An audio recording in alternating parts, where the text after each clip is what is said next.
Shields up, Iron Breakers. Rurikhan here coming at you with another video, and today we're going to be talking about Octopath Traveler. And I got to tell you guys, I'm still only in the very early stages of the game, but I did want to give you guys my early opinions. I know that reviews have already been out, but I only received the code from Nintendo on the very same day that the game released, which I'm very thankful for. But at the same time, I haven't had as much time as I would like to have played the game, because we also had Summer Twilight Festival releasing in Monster Hunter World, and in that same weekend it was my father's birthday, so therefore I naturally wanted to spend some time with my father and with my family in general. We were all just hanging out, and I just haven't had as much time as I would like to play the game. However, having said that, what little I've played of it, I streamed every little bit of it over on Twitch. You guys should follow me on there. And I've been enjoying it immensely. As a matter of fact, I've been pretty much in love with this game since last year when they released their first demo. I played their first demo, and it really surprised me with the story of one of the characters. And so far, my opinion of the game has only improved. I've only been having more and more fun with the game and with the characters that I've been picking for the game. And I know that some of you guys are like wondering, but what's this game all about, Rurikhan? Give me more details. Okay, so this is a JRPG. Okay, it's gonna be very familiar to you if you've seen some of the older Final Fantasy games, where you have the, whenever you're in combat, you have the characters on the right side of the screen, and you pick your actions and stuff like that. That is the kind of game that we're talking about here. Now, the main thing, what makes it special, is the fact that there's 8 characters spread throughout the world, and you're gonna pick your one main character that you want from that pool of 8 characters, and then you begin your character's origin story, right? So you do your character's origin story. It's going to involve like a dungeon, a boss fight, and giving you the basic background of your story and his motivation for going out into the world. And then when you're done with that, basically the game then opens up and it gives you the choice. Okay, what do you want to do next? Pick another character that you want to go and find out, and basically you travel through the world with your main character, and you encounter one of the other characters, at which point you're given the choice, okay, add this character to my party, yes or no, which you cannot add them if you don't want to, but you want to have all of the 8 characters unlocked. That's kind of like the main thing of the game. And once you add those characters to your party, you then are given a choice. You can either take the character with you, and I think you'll probably have to do like the dungeon of that character and then move on, or actually experience the origin story of that character. And me personally, I've been experiencing all of the origin stories because I like knowing all of the background of all of the characters, and I think that's one of the main appealing points of this game. As a matter of fact, I think it's a very interesting thing that, even though from what I can tell with my experience of the game up until this point, it's pretty much a linear story, but every player is experiencing it in a bit of a different way, because like I know at least 2 other people that are playing the game, and I've talked with them about it, and both of them are going on wildly different paths from what I've chosen. Now, ultimately, you're going to basically collect each of the 8 characters, and then you're going to proceed to do the quests of each of those characters. That is essentially how the game works. But the paths that you take and the decisions that you make early on in the game is like, oh, I want to go get this character now. I want to go get that character now. And I think that a lot of players are doing the whole thing, which is these characters are spread throughout the map in a circle. And I think that a lot of players are going out and they're like, oh, I'm just going to do the circle, pick up all the characters. And me, I'm just like, nah.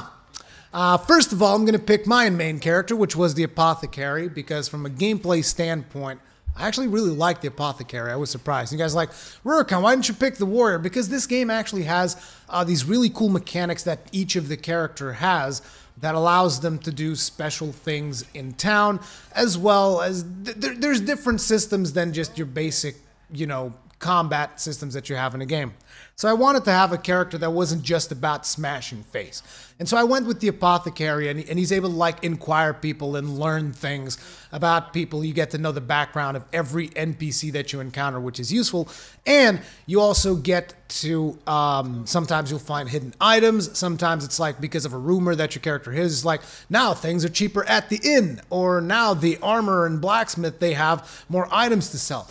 And I thought that that was a really cool mechanic that I did not anticipate. Also, it might be because the Apothecary has a big-ass axe, and it allows me to just destroy everyone with a big-ass axe. So there's that to it as well. But anyways, the path that you choose is going to directly influence all the things that you have access to you. And I kind of feel like I did like this really overpowered thing, because I was like, okay, so I'm going to start with the Apothecary, and then I think I'm going to go get the Thief, because I want to be able to steal things from NPCs. And you can actually rob NPCs, and there's like this whole mechanic around stealing stuff. So as you can imagine, me being the fine, upstanding citizen that I am, I ripped off every goddamn NPC I could find. I thought that was the reasonable thing to do. But anyways, continuing onwards. The stories that I've experienced so far with each of the characters have been pretty good, although I do have to admit there is one character that stands above all of the ones that I've played so far, and I haven't even played that character in the final game yet, because this was from the demo that they released in 2017, and that was Primrose. I gotta tell you guys, and this one goes out, it's like, if you have a Nintendo Switch, right, and maybe you're not even thinking about Octopath Traveler, maybe you're just like, you know what, I'm not the kind of guy that likes JRPGs and stuff like that, it's just not my thing, Rurikhan, you know, this whole turn-based shenanigans is not really my thing. If you're that kind of person, all I can say is like, look, at the very least, the demo is free, and if you own a Nintendo Switch, you got nothing to lose.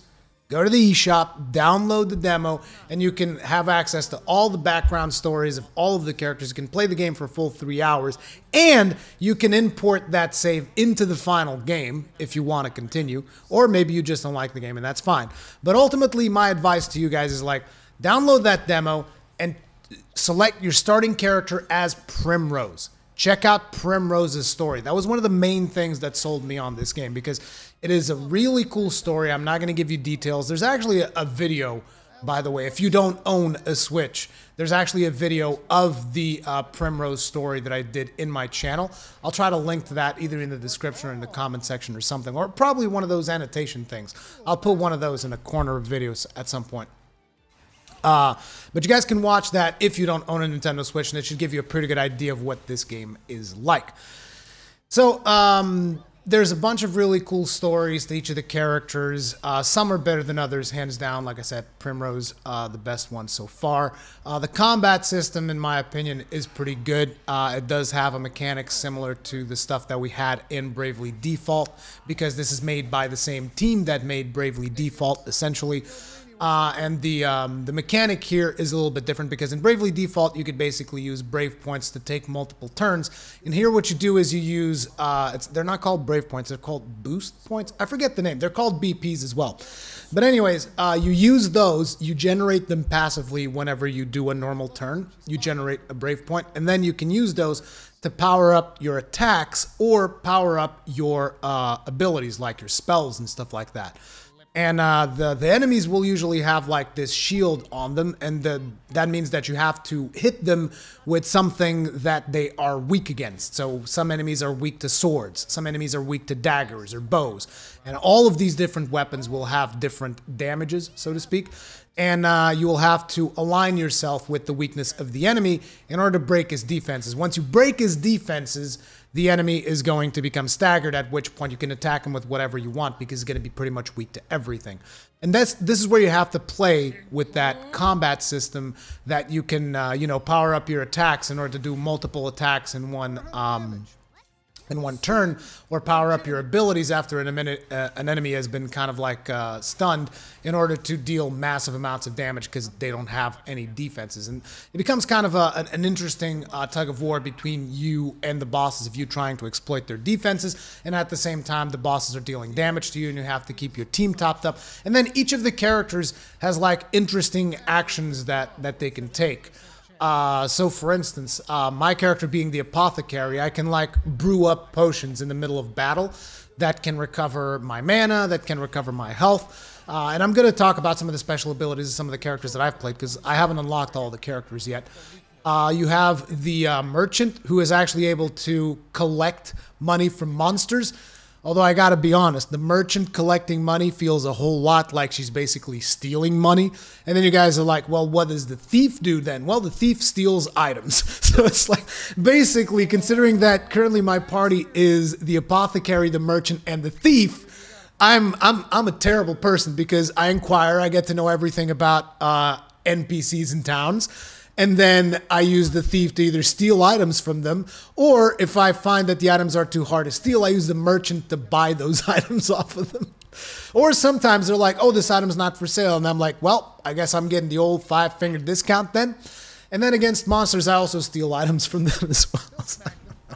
I just really, really like what I've played of the game so far, and I would just like to share that with you guys. In terms of visuals, I think the visuals are really cool. I think the animations are pretty good as well. I think there's a lot of nostalgia value for people that have played like the old school Final Fantasy games.